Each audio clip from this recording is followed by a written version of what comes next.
परीक्षित धीरे धीरे बड़े होने लगे, भगवान स्वधाम प्रस्थान कर गए।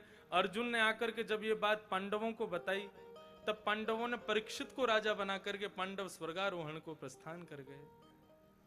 परीक्षित अब राजा बन गए। भ्रमण करते करते एक दिन परीक्षित को कलयुग दिखाई दिया। कलयुग को परीक्षित ने कहा, कौन हो तुम? बोले मैं कलयुग हूं। परीक्षित ने कहा यहां से चले जाओ, यहां मत रहो। कलयुग बोला मेरा समय आया है, मुझे रहना पड़ेगा, लेकिन आप कृपा करके मुझे कुछ स्थान दे दें, मैं उनसे अतिरिक्त कहीं नहीं जाऊंगा। सावधानी से सुने। वैसे तो हम ऐसे स्थान पर बैठे हैं, यहाँ कलयुग का प्रवेश तो वर्ज्य है, यहाँ आ ही नहीं सकता कलयुग, लेकिन फिर भी हम सब लोग कहीं ना कहीं तो जाते हैं। इन 5 स्थानों से बच जाएं बस।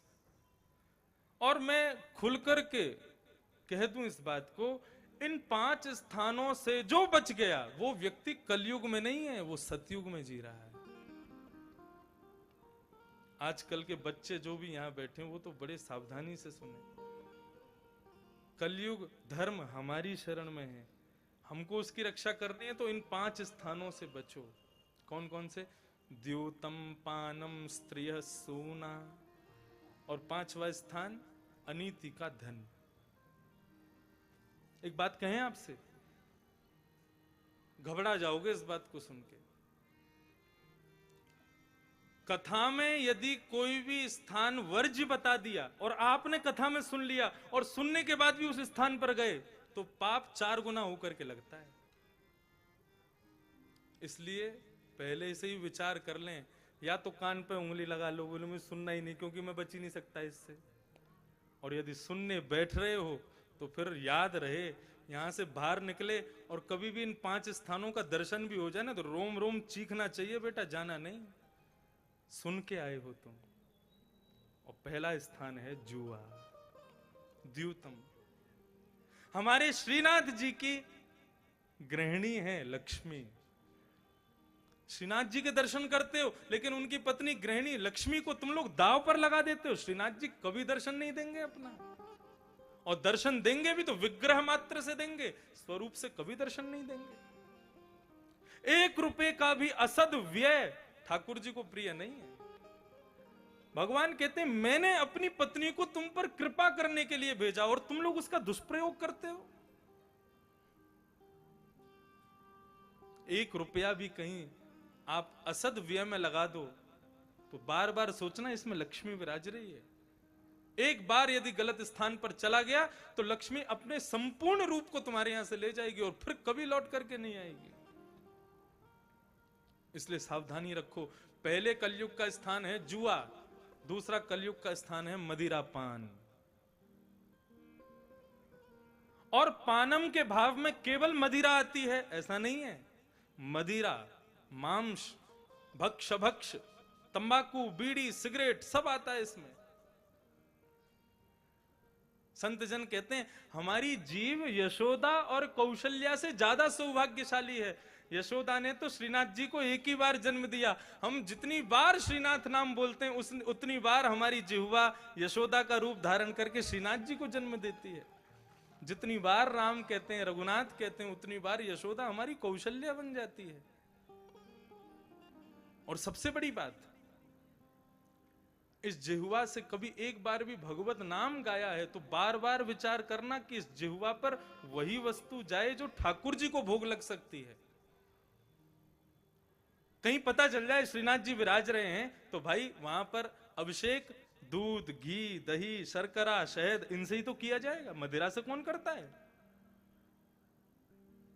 ये देह देवालय है, तन तो मंदिर है, मन है वृंदावन, और मन के वृंदावन में बसेंगे श्री राधा रमन। राधा रमन प्यारो, राधा रमन, मन के वृंदावन में बसेंगे श्री राधा रमन।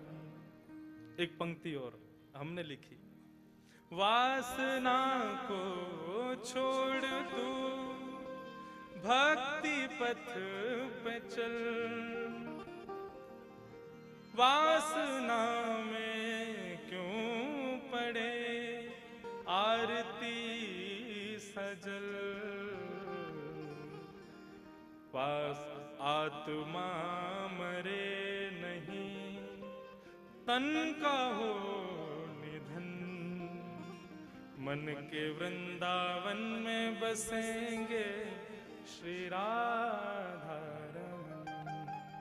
बंधुओं, ये देह देवालय है। डोंगरे जी महाराज से एक व्यक्ति ने प्रश्न किया कि शास्त्र कहते हैं अपनी प्रत्येक इंद्रिय से भगवान का भजन करो, लेकिन स्वामी जी प्रत्येक इंद्रिय में तो दो ऐसी इंद्रियां भी हैं जिनको हम स्वयं स्पर्श करके अपवित्र मानते हैं अपने आप को। उन दो गुप्त अशुद्ध इंद्रियों से भगवान का भजन कैसे हो सकता है? डोंगरे जी महाराज ने कितनी अच्छी बात कही। वे कहते हैं प्रातःकाल उठ करके आदमी सदैव जहां रहता है उस घर को पवित्र करता है, साफ सफाई करता है। अब आजकल, पहले तो माताएं स्वयं झाड़ू लगाती थी, आजकल मेड लगाती है, लेकिन सुबह सुबह मेड आती तो है, घर साफ तो करती है। क्यों साफ करते हो? क्योंकि आप उस घर में रहते हो।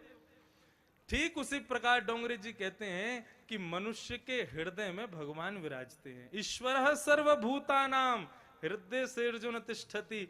भगवान हृदय में विराजते हैं। इस भाव को केवल चिंतन कर लो, ठाकुर जी मेरे हृदय में विराज रहे हैं, तो मेरे हृदय में किसी भी प्रकार की, मेरे देह में किसी भी प्रकार की मलिनता नहीं होनी चाहिए। इस भाव को केवल धारण करके मलमूत्रादि का परित्याग ही भजन बन जाएगा मानव के द्वारा। कितनी बड़ी बात कहते हैं। अपने हृदय में ठाकुर जी विराज रहे हैं, इस देह को मैं पवित्र रखूं, ये भाव रखो। अब जिस मंदिर में, देह के मंदिर में श्री राधा रमन जी, श्रीनाथ जी, बांके बिहारी विराज रहे हैं, हम ऐसे जानते हुए कि यहां ठाकुर जी हैं, हम मदिरा पिएंगे, मदिरा से अभिषेक करेंगे उनका? एक क्षण नहीं लगेगा, ठाकुर जी तुरंत चले जाएंगे। अरे सदैव वही वस्तु ग्रहण करो जो ठाकुर जी को भोग लग सके, जो ठाकुर जी का हम अभिषेक कर सकें। पानम में कलयुग रहता है, स्त्रीय पराई स्त्री संग में कलयुग रहता है, सूना हिंसा में कलयुग रहता है, और अंतिम बताया अनीति का धर्म। बिना मेहनत का कमाया गया धन, 1 रुपया भी यदि कमा लिया तो वो आपकी बुद्धि को भ्रमित कर देगा।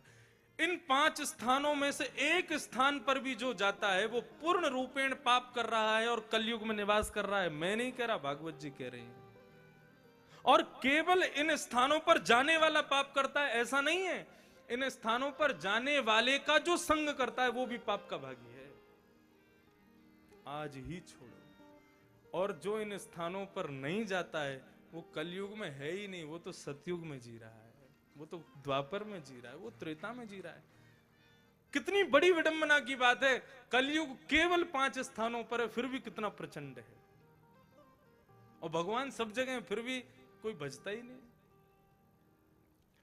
ये 5 स्थान दे दिए, लेकिन स्वयं भटक गए परीक्षित।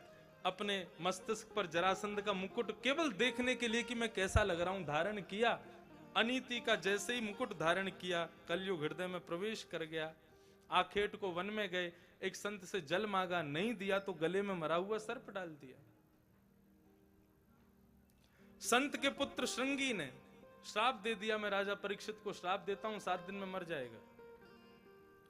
यह संदेश जैसे ही राजा को पता चला, राजा तुरंत अपना घर बार छोड़ करके अपनी मुक्ति की याचना के लिए वन में चला गया।